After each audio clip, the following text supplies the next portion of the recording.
Кыргызстандын биринчи президенти Аскар Акаев «Российская газетага» интервью берди. Ал 16 жылдан соң мекенине кайтып келгени жана Кыргызстанга ким жана эмне үчүн чакыргандыгы туурасында кенен маек берди. Анын коопсуздугуна ким кепилдик бергенин айтып берип жатып, Аскар Акаев төмөндөгүлөргө токтолду. Биринчиден, Кыргызстандын азыркы президенти Садыр Жапаров, анан албетте ушул жылдар бою мага жана менин үй бүлөмө чексиз колдоо көрсөтүп келген Орусиянын мамлекеттик жетекчилиги. Мен аларга түбөлүк ыраазымын. Ошондой эле аны Кыргызстанга алып келүү демилгеси азыркы мамлекет башчыга таандык экенин айтат. Идеянын автору Кыргызстандын азыркы президенти Садыр Жапаров. Ал мага өзү телефон чалып, Кумтөргө байланышкан иш боюнча укук коргоо органдары менен кызматташууга мени Кыргызстанга чакырды. Ал баары мыйзамдын чегинде болоорун убада кылган жана ал айткан сөзүнө турду, дейт ал. Анын айтымында ал Садыр Жапаров менен Бишкекте жолуккан. Биринчиден, дароо Бишкекке келгенден кийин мени жана сапарымда мени коштоп жүргөн уулум Илимди республиканын президенти Садыр Нуркожоевич Жапаров кабыл алды. Жолугушуу баарлашуу абдан конструктивдүү жана достук маанайда өттү. Мен 2020 жылдын октябрь окуясынан кийин республикада башталган ошол конструктивдүү иштерди колдоорума жана аларды ишке ашыруу үчүн колдон келген жардамымды берүүгө даяр экенимди билдиргем, дейт Аскар Акаев.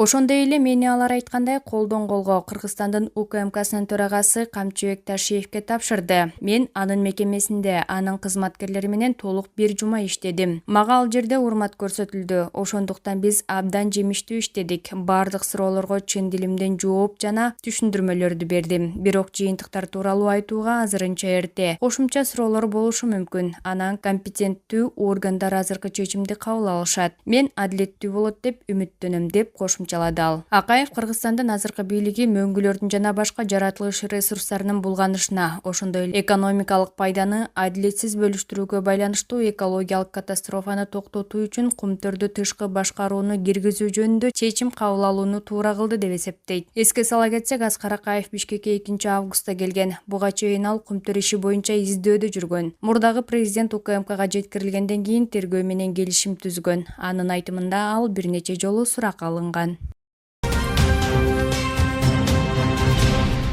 Миллиондогон кыргыз мусаапыр болуп жүрсө, кыргызга кайнаса каны кошулбаган жапайыларды өлкөгө алып келишти, дейт. Башка өлкөнүн качкындарын кабыл алуу, студенттерине билим алууга мүмкүнчүлүк түзүп берүү деген эл аралык нормаларды жакшы түшүнөбүз. Бирок бул норма деле бардык өлкөлөрдө бирдей тиешеси жок болушу мүмкүн. Мисалы, биздин өлкөдөй болуп, көчүгү менен жер тиреп, 30 жылдан бери тике боло албай келген байкуш мамлекет үчүн качкындарды кабыл алуу деген сөз жылкысына карап ышкыра албаган байкуштун кебетесин элестетет. Жок эле дегенде, элден мурда кукуй бизге келгиле деп өпкөбүздү колтуктап алып чуркабастан бир аз сабыр кылып, дүйнө жүзү эмне дейт экен деп күтүп турсак болбойбу? Өзүбүздүн миллиондогон жарандар сыртта мусаапыр болуп жүрсө, ошолордун тагдырын ойлогондордун ордуна каяктагы кыргызга каны кошулбаган 40 жылдан бери согушту башынан өткөрүп, согушсуз жашай албай жаткан жапайыларды өлкөгө чакырып эмне кылышат дейм да. Илгери журтту кургакчылык басып, эл ачарчылыкта калып, аябай эле каатчылык басып турганда бир адам өз үйүндө оозуна саларга күкүм наны жок ачка отуруп, койгүн, куйрук жалы жок эле кунан байкуш не болду, колу буту жок эле жылаан байкуш не болду деп талаадагы кунан менен жылаанга кайгырган экен. Ошону сыңарыңдай эң оболу элдин бүтүндүгүн, тынчтыгын камсыздап, андан соң башкаларга жардам колун сунса куп жарашып калмак. Анын үстүнө ошол кабыл алабыз деп жаткан качкындардын өлкөсүндө уккан адамдын үрөйүн учурган, аялдар менен балдардын укугун жер менен жексен кылып тебелеген, биздин жашообузга такыр туура келбеген мыйзамдар иштеп келет. Дал ошол жапайы мыйзамдарды каалагандар аялдар бетин көрсөтпөсүн, балдар 5 жашынан намаз окусун, кыздар менен эркек балдар аралашпай өзүнчө билим алсын, 12 жаштан турмушка берсе болот дегендер өзүбүздө да жайнап басып жүрүшөт. Кыргыздардын өнөрү болбогон ата-бабаларыбыз өмүрүндө угуп көрбөгөн.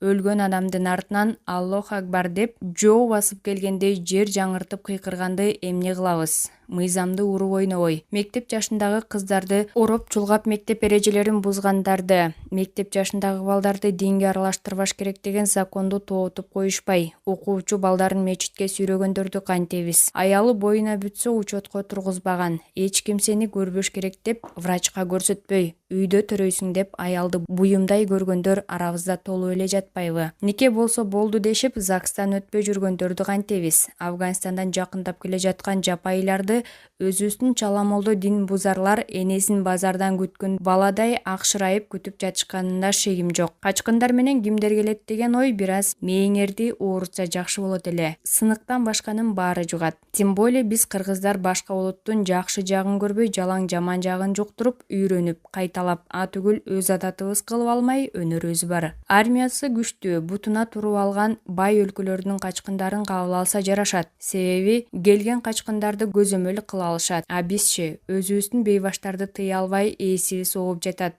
Күндө митинг, күндө тополоң. Европа өлкөлөрүндө Сириядан барышкан качкындардын бизге аял керектешип, чаң тополоң салышканын, европалыктар өспүрүм окуучу кыздарды коштоочусу жок үйлөрүнөн чыгарбай калышкандарын да билип коюшса жакшы болмок. Качкындар келсе Бириккен Улуттар уюму акча бөлөт деп кыска ойлонбой. Ошол арам акчанын зыяны гана тиет.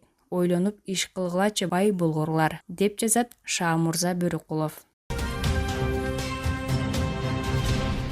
Ал эми Америка Кошмо Штаттарынын президенти Джо Байден Афганистандан америкалык аскерлерди алып чыгып кеткенине өкүнбөй турганын айтат. Бул туурасында ал журналисттерге Ак үйдө суроолоруна жооп берип жаткан учурда белгиледи. Мен Афганистандагы согушту көргөн Америка Кошмо Штаттарынын 4-чү президентимин. Акыркы 10 жылда 2 республикачыл жана 2 демократ бул согуш менен алектенген. Мен эми бул согушту 5-чи президентке өткөрүп бергим келген жок, дейт ал. Кыргызстанда вакцинадан бир дагы адам каза болгон жок. Саламаттык сактоо жана социалдык өнүктүрүү министри Алымкадыр Бейшеналиев Кыргызстанда эмдөөдөн кийин бир да адам каза болбогонун белгиледи. Анын айтымында өлкөдө эмдөө кампаниясы тездик менен өтүүдө. Кыргызстанда эмдөөдөн кийин бир да адам каза болгон жок. Азыркы учурда бир адамга вакцинадан кийин каза болгону боюнча экспертиза даярдалууда, дейт министр. Ошондой эле эмдөөдөн өткөндөргө тамактануучу жайлардан арзандатуу болорун билдирет министр. Министрлик вакцина алган жарандар үчүн стимул берүүнү көздөөдө. Бул туурасында саламаттык сактоо жана социалдык өнүктүрүү министри Алымкадыр Бейшеналиев бүгүн 17 августта коронавируска каршы вакциналардын сапаты жана коопсуздугу туурасында маалымат жыйын учурунда билдирди. Министрдин айтымында азыр калкты эмдөөдөн өткөрүү керек. Эмдөөдөн өткөндөргө 10 гигабайт интернет бонусу берилет. Кафе, ресторандар жана соода борборлору менен сүйлөшүүлөрдү жүргүздүк. Эмдөөдөн өткөндөргө жеңилдиктер берилет. Тамак аш тейлөө түйүндөрү мындай чараларга макул. Башка өлкөлөргө окшоп унаа берүүнү пландаган жокпуз. Себеби өлкөдөгү экономикалык кырдаал бардыгыбызга белгилүү, деп билдирди Алымкадыр Бейшеналиев.